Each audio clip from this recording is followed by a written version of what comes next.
So Andy, what are we going to talk about today? So today I want to talk about committing in a sprint.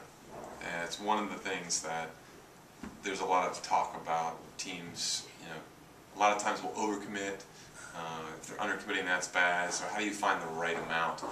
There's not one way to do it. I wanted to show you a couple of ways in version 1 that you can do it. I'm going to start with the more lightweight methods and then move to more rigorous as we go through them.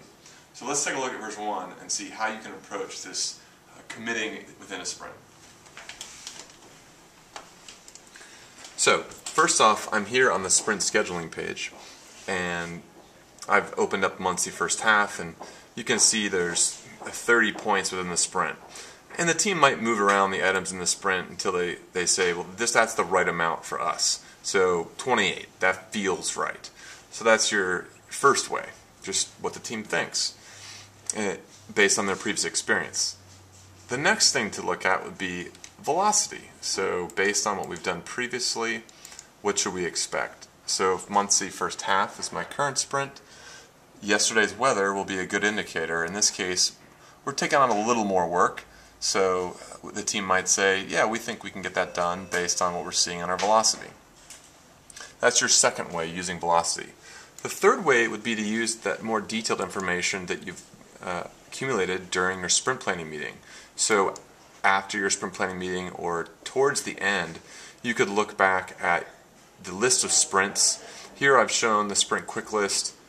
I'm showing the closed sprints. And you can see how, although the estimate is similar, the detail estimate is varying. And this current sprint, we're well over where we should be at 228. So that's your third way. The first three ways, in some sense, assume that the team has a consistent velocity, consistent availability for that particular sprint. And in some cases that's not possible. So the fourth way you could do it would be to use version 1 sprint capacity.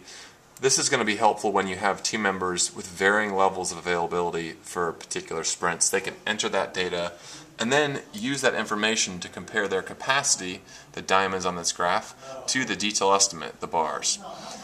So those are the 4 ways that you can manage your sprint commitments. Which way works best is actually up to you, and I'm sure you can figure it out based on your current situation. Feel free to reach out if you have any questions. Thanks.